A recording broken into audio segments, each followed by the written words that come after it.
Hello there, Deu Sex Machina here, the man who will turn a hopeless situation into a happy ending.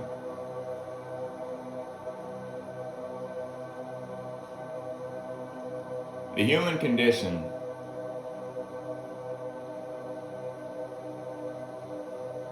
we are jealous. We plot against each other. We create evil schemes against each other. We exploit each other.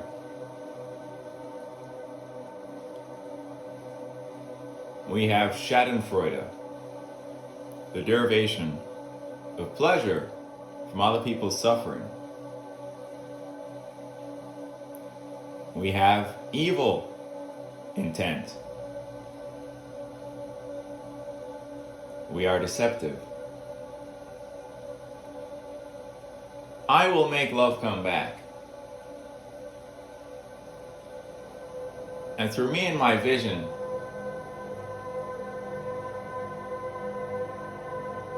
love will once again wash over the lands. I am the way, the truth, and the light. I am the Deu Sex Machina, the God from the machine, the character that swoops in and turns a hopeless situation into a happy ending. Now, when I made my speech on sexuality and much more for adults, alright? I never expected it to become popular. I simply spoke what I thought to be the truth, and I addressed multiple problems, civilization level problems in that speech. Alright? To my surprise, that speech with no visual content is now even more popular than my short of doing soccer tricks. Alright? And so, thank you, all you people who have sort of reacted positively to that speech. Alright? So, I'll tell you something dark about the world. Alright? If you are naive, you may be pure. The world around you will not be pure. The world around you is ultimately just a lot of consciousnesses who want to exploit you, alright, and manipulate you, alright? And so if you are pure, you'll find that other consciousnesses will not be pure, alright? Okay? Alright? So on and so forth. Now, in my speech on sexuality, I said certain true things about myself and what I have been given in terms of my sexual attributes. Alright? So let's quickly go over what's true for me. I am mixed. I have both black and white genetics. The black genetics in me make the hair on top of my head and my beard kind of curly. They make my nose kind of thick. They make my lips kind of thick. Alright? I've been to a pub before and a guy said, "Hey, you're black." Alright? And so my beer foot height, unexaggerated, is at least 6'3.5". Alright? I'm a mixed brown guy. Alright? I'm not just a white guy with a tan, I'm kind of a light skin. Alright? Now, ultimately, you're going to have grower humans and then you're going to have shore humans, alright? And so when I'm flaccid, my flaccid will often be about 5.5 inches, alright? Flaccid and warm, alright? If it's cold, or if there are other conditions, or if I'm dehydrated, or if my dick is like rolled up or something, or like folded up or something to be made more compact when flaccid in tight pants, alright? There could be like no bulge at all if I'm flaccid and especially if I'm flaccid and it is cold. All right? All right? If you look at Usain Bolt, world's fastest man, from my home country of Jamaica, his height is recorded as maybe 6'5". I don't know if that's without shoes or so on, all right?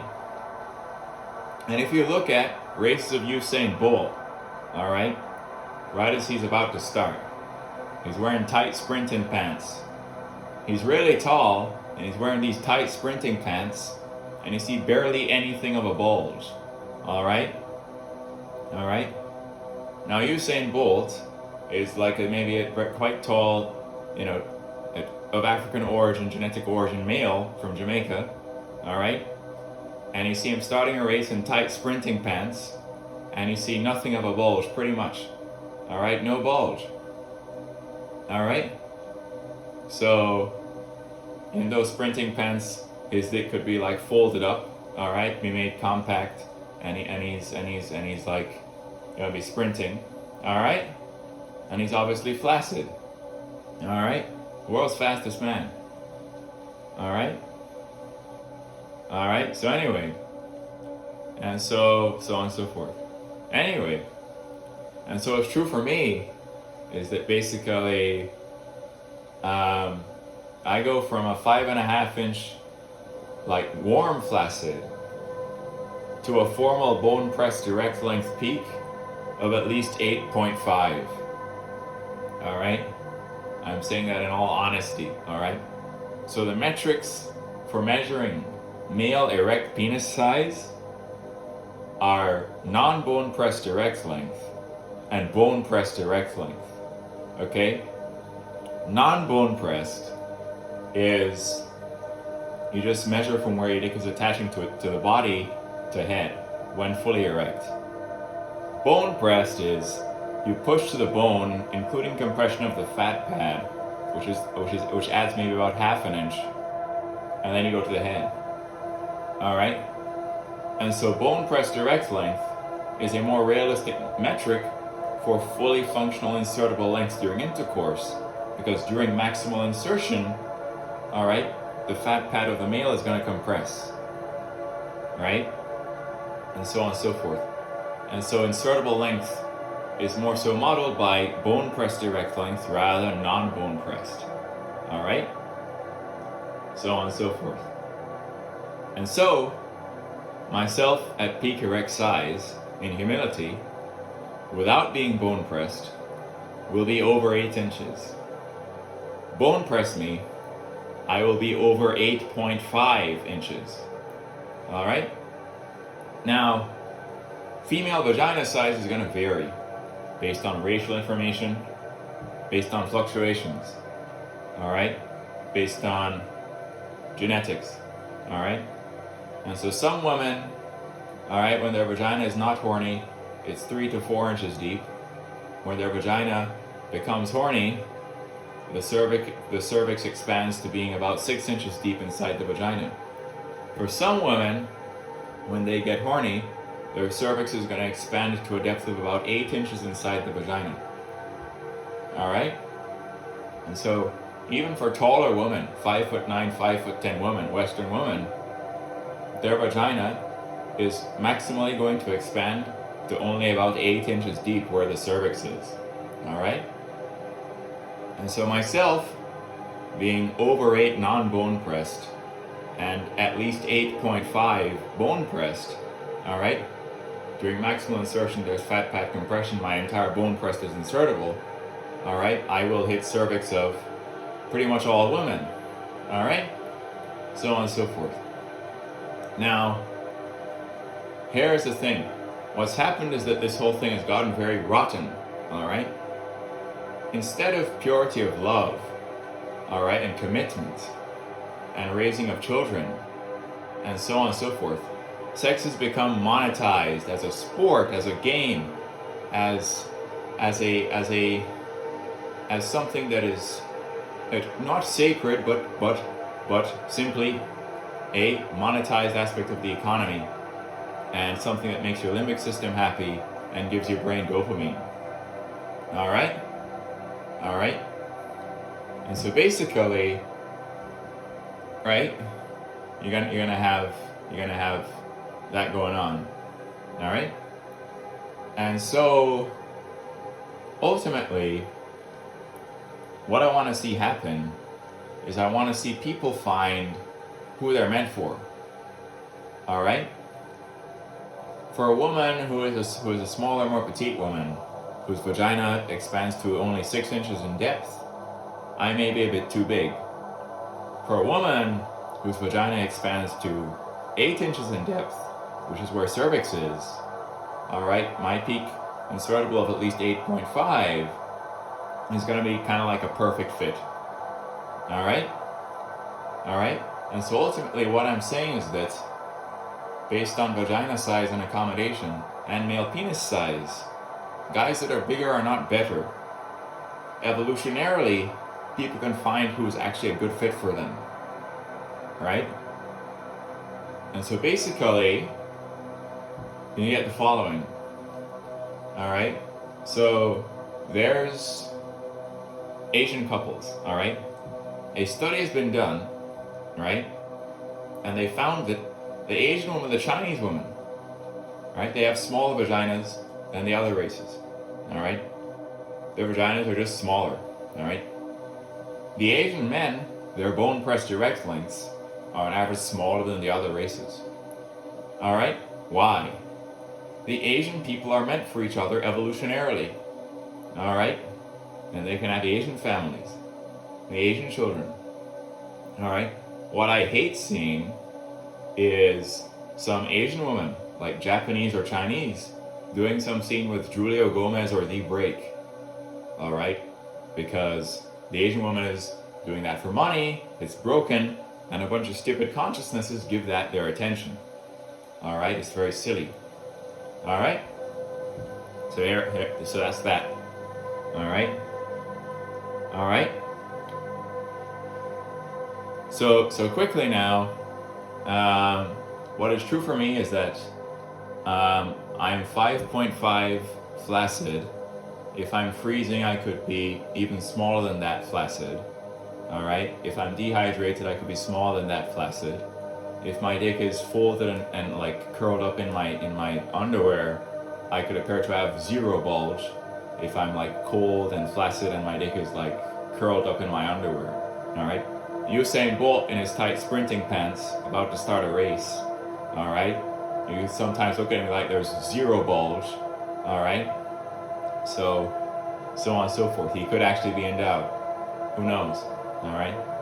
Anyway, because there's growers, all right? Anyway, so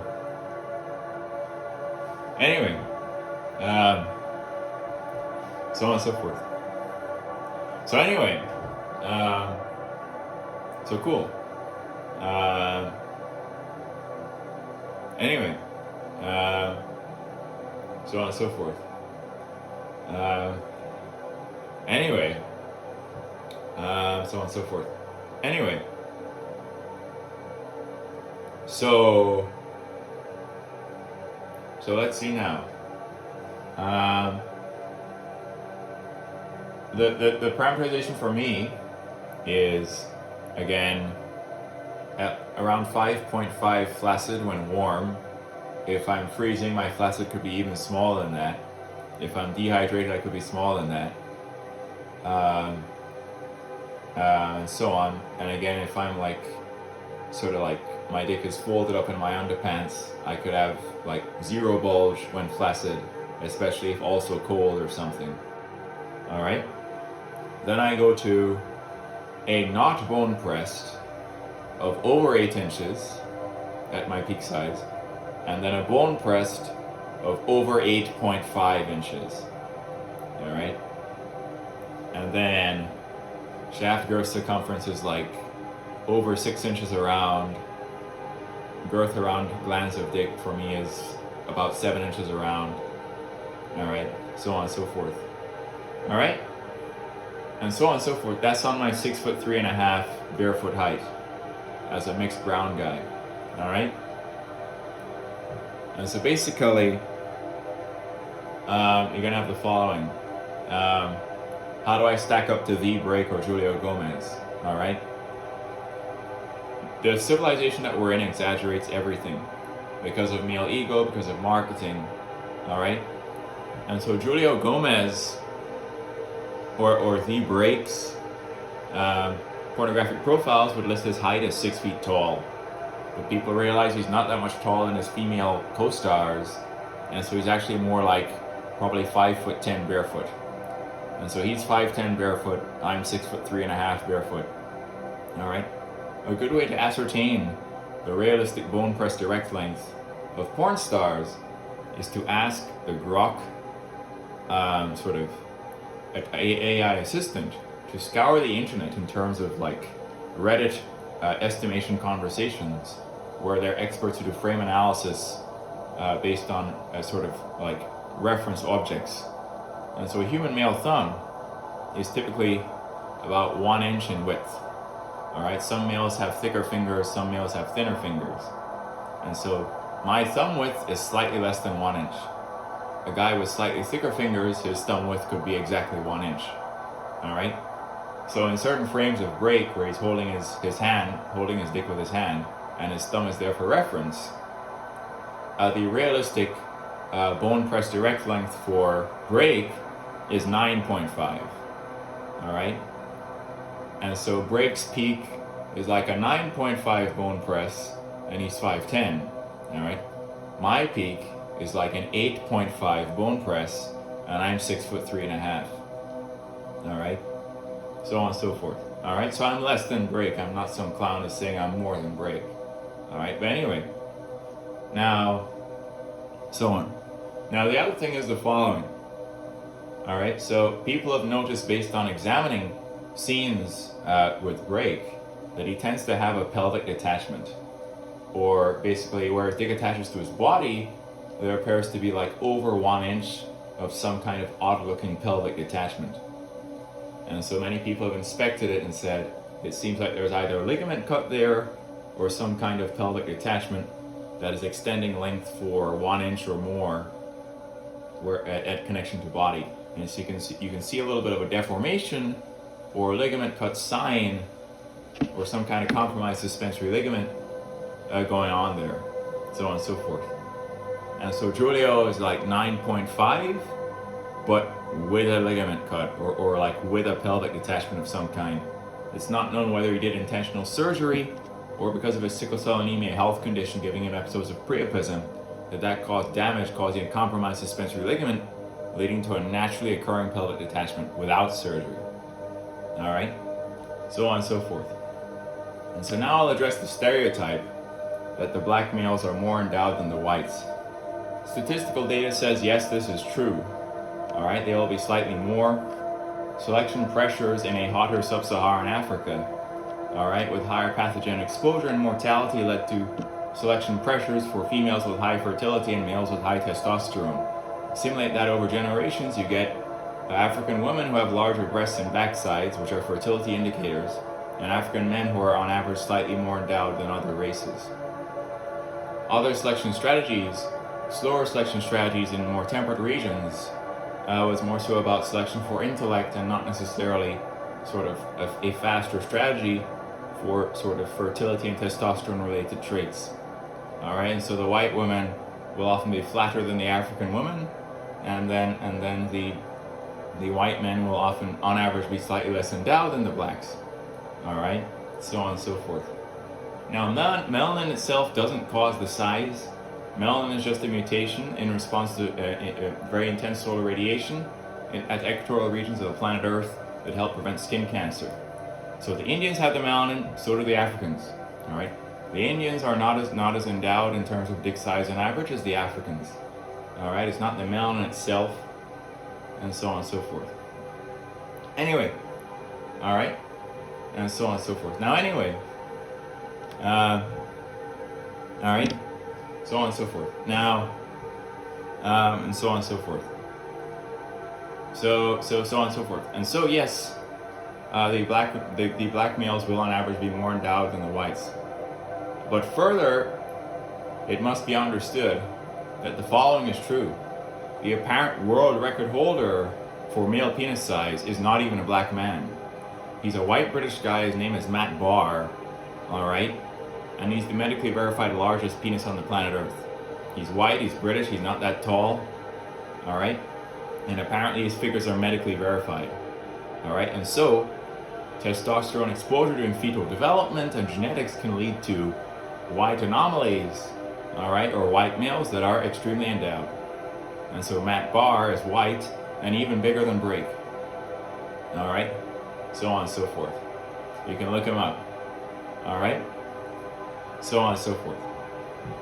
Now, and so on and so forth. Further, not all the black males are going to be thick. All right, there's Hollywood Cash, who's an approved porn star on Blackshot.com, and he's thin. He's kind of like a black wire. Then there was Brake, who was like the thickest performer. All right, it's thought that Brake's thickness was in part because he had sickle cell anemia, causing episodes of priapism, causing him to have swollen tissue. All right, and he also was thought to be a pumper, where pumping enhances girth as well. All right, so sort of the numbers are, Brake's peak is a 9.5 bone press, right? But that includes potentially a pelvic detachment of some kind, with a 6.5 to 6.75 shaft girth circumference, with then a smaller glans or head of penis. All right, my peak is at least an 8.5 bone press, with no pelvic detachment, with over 6 inches girth around shaft, maybe 7 girth around head or glans of penis. All right. And then my girth of shaft may tend to be sometimes slightly wider than it is tall, all right? And so in width of shaft of dick, I'm about the same as Brake, but Brake honestly has more height in terms of that girth there, all right? So I've analyzed this, and so from the top, the width dimension of girth, I'm about the same as Brake. The height dimension of girth, he has a bit more substance there. All right. So anyway, so I'm making this in part to sort of prove myself to the world, because the world is an evil place. If you're weak, you'll be exploited. All right. And so my first few times in sex, I didn't necessarily know what I was doing. I was naive. I didn't have much sexual knowledge. All right. So to all the males out there who want to be strong, you must know this about how to be performant in sex and to maintain your peak size. You must have strong legs, strong core, strong cardiovascular health, and preferably as well as strong pelvic floor. If you work on your legs and your core, your pelvic floor will be strong, but also Kegel exercises can help with pelvic floor. What is your pelvic floor? It's muscles that help with blood trappage to engorge your dick maximally when you're standing up, as opposed to just sitting down, and so on and so forth. All right? So, first few times in sex, my arousal level would fluctuate. I wasn't in the fittest shape, and so I wasn't always at my peak size. Didn't know what I was doing. All right? So on and so forth. All right? By the second time I was having sex in my life, woman said that she reached orgasm 4 times and her legs were shaking. All right? But I only really was at my peak size sitting down doing nothing when she was bouncing on me and screaming and having a leg shaking orgasm. All right? One other time, my size, which is large, right? She starts bleeding due to some kind of tear, right? Potentially because my glans or head of penis is thick, and then I obviously will hit the cervix of majority of women at my peak size. All right, and so she's bleeding due to a tear, not period blood, not losing virginity blood. She's 11 years older than me and sexually experienced. All right, so I'm pretty large. Anyway, all right. And so I decided that I would become as sexually performant as I possibly could be, all right? And so basically, I worked on my legs, my core, my cardiovascular health, my pelvic floor, and then I took a bunch of standing pictures as if I were a porn star. Then I took one of my standing pictures and I scaled it to a frame of Brake performing insertion from one of his scenes when he's kneeling and fully erect and performing insertion. All right? The result is that by scaling the size of our heads, the length from back of our necks to our nose, and the width of our thighs, all right, I got the following. I'm 6'3.5" barefoot. He's 5'10" barefoot. Our heads are looking to be the same size, our width of our thighs are looking to be the same size, right? And then basically, I have a longer torso than him. In that real scaled image, all right, his sort of pelvic attachment may tend to compress during insertion. All right, so ironically, in terms of length of dick from point of attachment to body to head, we look to be about the same. In terms of the thickness, all right, I will look to be slightly thinner, all right, because everyone's pretty much thinner than Drake was, all right. So it's like Drake has thick shaft and small glands. I have a slightly thinner shaft than Drake did, and then I have a thicker head or glands though of penis. Anyway, all right. So long story short, that's a scaled image where we look comparable, all right. And so I became wise enough to figure out how to maintain my peak size, all right, and be really strong and fit and so on to be performant during sex. Then what happened is that I got very ill with this high fever and flu-like virus. And so the high fever killed my body's hydration level, my sperm count, and the virus in general was such that I was low energy and low libido. And so basically, even though ironically I figured out how to get fit and maintain my peak size and have standing pictures to prove it, all right, sick me battling a fever and a virus is on a tight schedule, female's on a tight schedule. I end up seeing her and I'm sick. So then I have horrible erectile dysfunction because I'm sick with this fever and virus. Then the universe is going to say, all the men are going to say, who are competitive, are going to say, oh, see, he's a zero, see? He has ED, he's a zero, he's stupid, he's an idiot. Then all the women are going to say, yeah, he's a bitch, he's my bitch. He's a zero, or whatever, blah, blah, blah. And so on, because all you are rotten. So I realized that to get anywhere in this world, I can't be pure, because everyone just actually wants to exploit each other. All right. So anyway, so when I'm healthy now and I know what I'm doing, all right, there's a picture where I'm looking comparable to Break. All right. Anyway, so on and so forth. I just want to find a woman who is like a good fit evolutionarily for me. All right. The other thing about the universe is the following: anything that could be thought of as a blessing that you could be envious of is also like a curse. All right. And so how is fame a curse? All right, maybe you can't have as easy of a private life. All right, maybe the pressure and attention is a bit too much. All right. How is being endowed and having a lot of sex a curse? Well, sex is a very lowering and animalistic thing. In fact, Nikola Tesla, who was brilliant, one of the most brilliant humans alive, accumulated over 300 patents. He was not very sexually active. He used the power of sex transmutation to convert sexual energy. Didn't have a partner, didn't have a wife, all right? Convert sexual energy into creative intellectual energy and became a brilliant intellectual. Now he was poor and exploited throughout his life and died poor and alone in some hotel, all right? All right? And so genius as well is also a curse, right? Because then you're more likely to be alone because you're really smart, and then it also has its drawbacks, all right?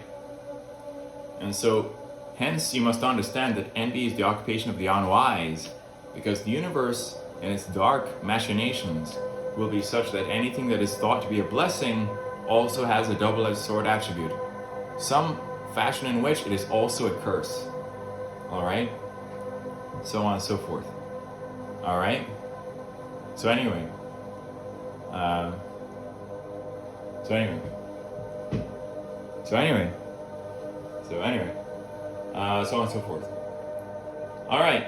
So yeah. Anyway. Yeah. So cool. So I have like maybe 4 real female fans on my OnlyFans. It's just getting started. There's this picture in which I'm standing up and erect and look comparable to Julio, slightly thinner, and so on and so forth. All right. Anyway. Yeah. So anyway, so yeah. Yeah. So yeah. Yeah. So yeah. So at present I'm healthy and I'm fit, and I'll be able to maintain my peak size exerting myself during intercourse. All right. And so I'd already figured it all out and taken standing pictures, and the universe decides to make me sick, and the high fever and virus gives me erectile dysfunction after I intentionally got fit to be as sexually performant as possible. All right, which is why fate just continues to love irony. All right. So anyway, yeah. So yeah. Now, average sized males can still cause a female to orgasm from shallow sort of clitoral stimulation, all right? And so on. So even when I was sick and like reduced size, ED size, the female still said she had 1 or 2 orgasms, all right? 1 or 2 orgasms, even though when sick I was like 6 inches or less during most of the sex, all right? Because I was really weak and sick. Anyway, yeah. So anyway, so on and so forth. Anyway, but larger size will do that deeper sort of cervical stimulation, which could provoke orgasm. And indeed, larger size is correlated with more thickness. More thickness, more pressure against the vaginal walls could also provoke orgasm. All right. So there was a time in which the female said she had multiple, a sort of high orgasm count with me. It was 4 orgasms. All right, if she was telling me the truth. All right. But then sick me with ED was less orgasms. All right, but anyway, so healthy me was 4 orgasms. Sick me was 1 or 2 orgasms. Anyway, yeah. In the Christian marriage tradition, you commit to your partner in times of sickness and in health.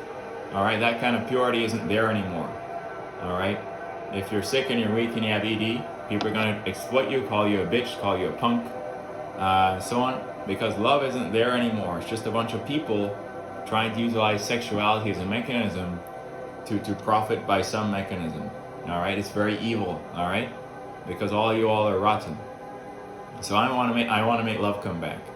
All right, and so if I am attracted to a woman and I'm sick and she's in a tight shuttle, I'm in a tight shuttle, I decide to see when I'm sick, I have erectile dysfunction because I'm weak and sick. All right, then all right, there's no purity of love anymore, right? It's just, and so I'm healthy now, I'll be way better now, all right? So on and so forth. But anyway, yeah. Anyway, so yeah. Anyway, yeah. Anyway, yeah. So anyway, yeah. So anyway, so for all you competitive men out there, this, that, and the other, bigger isn't necessarily better. In the paradigm of purity of love, there may exist a person who is evolutionarily a match for you. All right, who is evolutionarily a match for you? Penis size varies. Female accommodation and vagina size varies. All right. So on and so forth. If a female human has had a baby normally, meaning like not a C-section, but through the opening of the vagina, then perhaps post childbirth she could be like looser and so on, and then probably desire larger or thicker size. And so I was talking to a woman who said post childbirth, especially she maybe desired larger or thicker size because popping a baby's head out of the opening of the vagina may tend to loosen it, which is dark and ironic. But a female could then like want larger size after childbirth. Anyway, so anyway,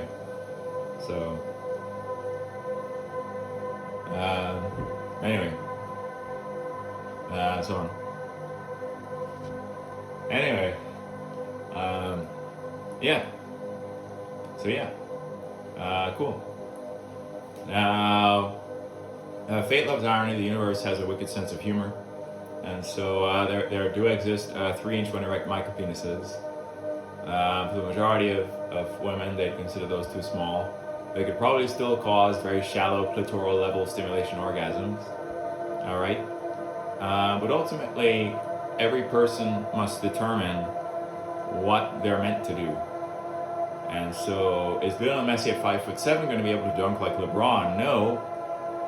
Is LeBron, at however tall he is, going to have the agility to dribble like Messi, cut through 4 or 5 players? No. And so ultimately, a person must find what they're evolutionarily meant to do, or is a good match for them. All right, and then people can be happy. All right, because you are happy when you know you've found what you're meant to do. All right. All right. So, all right. I want to make love come back. So on and so forth. Anyway. Yeah. Yeah. For all you people who say I never want to get married, right? I never want to get married. The divorce rate is high. It's like above 40% in America, right? And so basically, you're gonna get the following. Why is the divorce rate over 40%? Infidelity, fluctuations in financial situation, addictions like alcohol, right? However, basically,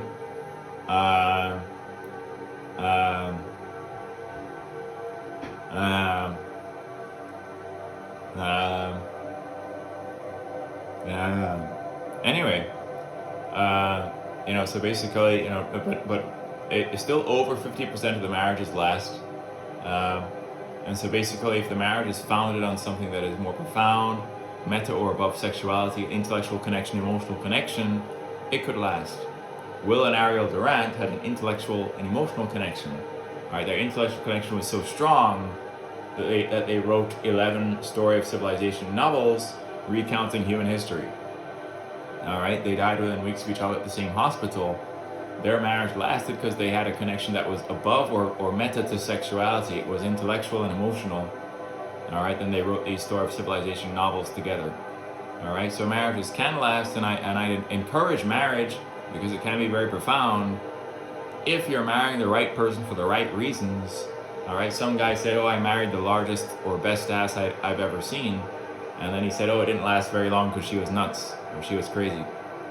All right, that's what can happen when you're selecting for a marriage or relationship for lust-based or purely sexual traits which are not profound and it therefore will not last. All right, it needs to be intellectual, emotional, something above sexuality that enables the relationship to last.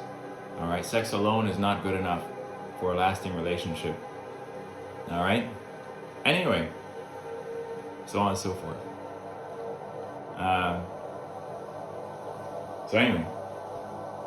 Yeah. For those people who want to say, I never want to have kids, having kids is selfish. Having kids is not selfish, all right? It's selfless. You must devote time and energy to raising those kids properly. And those kids are going to be your replacement, all right?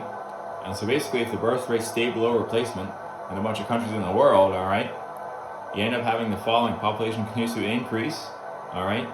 Then eventually you're going to get population collapse, all right? If it stays below replacement, which is bad, all right? Then you're going to have not enough young people, too many old people, all right?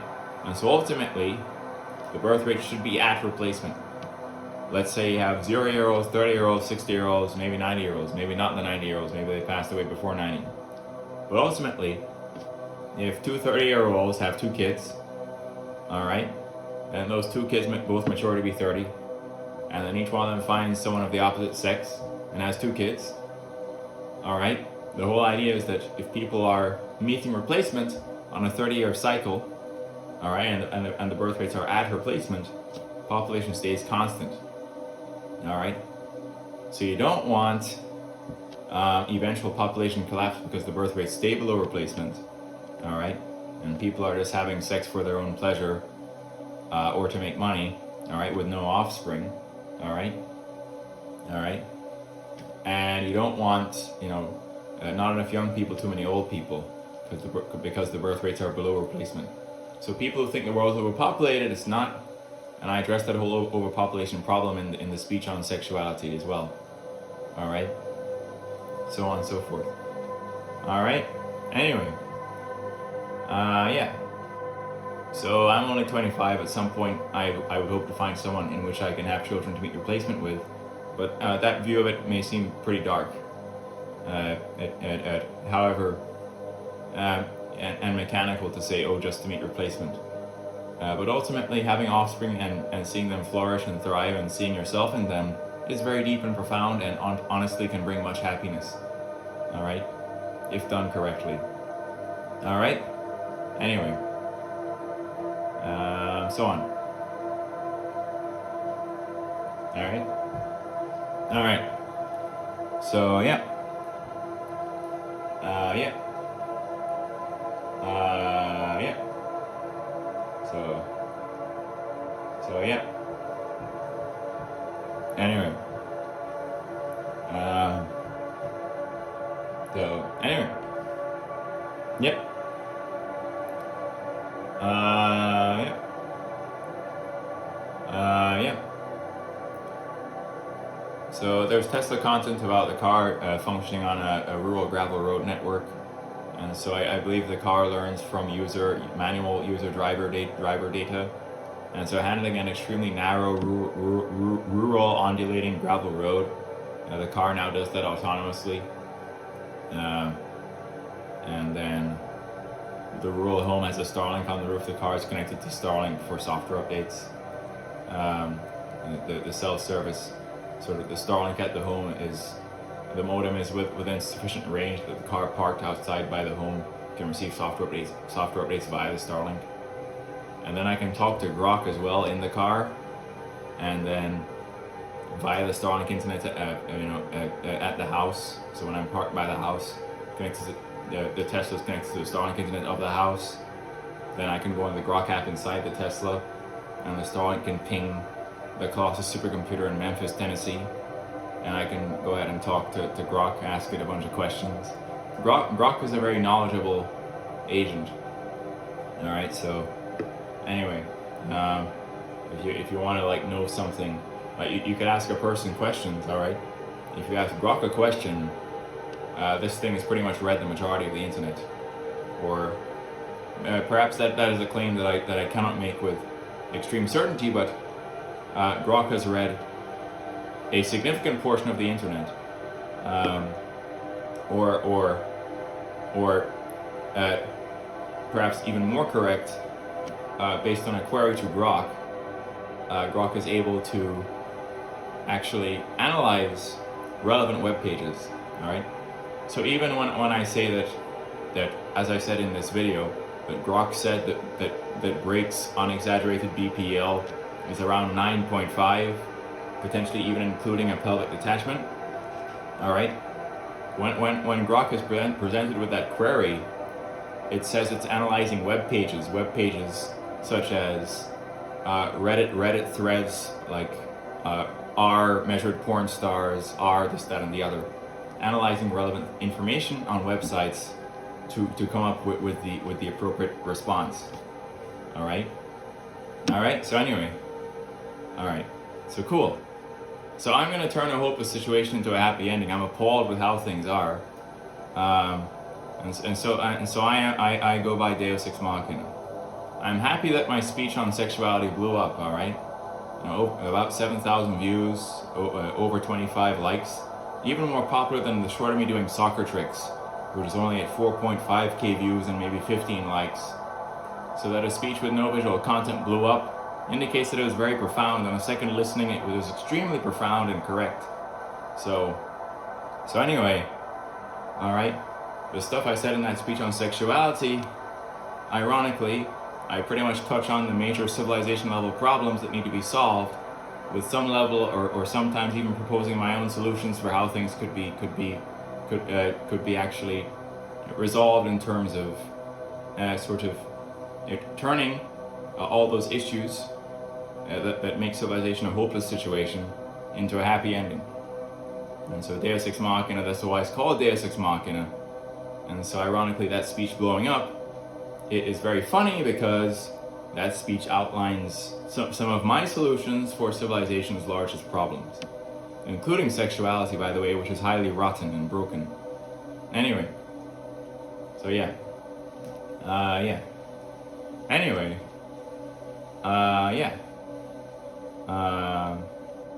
yeah. So anyway, Yeah. So anyway, yeah. So Tesla FSD is a convolutional neural network, which is ideal for edge detection for objects like stop signs, people, cars. And then the ultimate output is not simply classification of objects seen by the external cameras, but ultimately an output as to the acceleration or braking, which is, I think, potentially like one number, positive for acceleration, negative for braking, and then as well steering information, such as steering wheel angle, the torque of the steering wheel, so on. And so the ultimate outputs are just, acceleration, braking, steering angle, and steering wheel torque potentially, given visual information. All right. So you can watch the videos of it even handling a very rural gravel road. The video of Tesla FSD drives anywhere. All right, it's driving anywhere, even at my very rural gravel road. All right. Anyway, cool. Yeah. All right. So yeah. All right. So Deu Sex Machina. Out.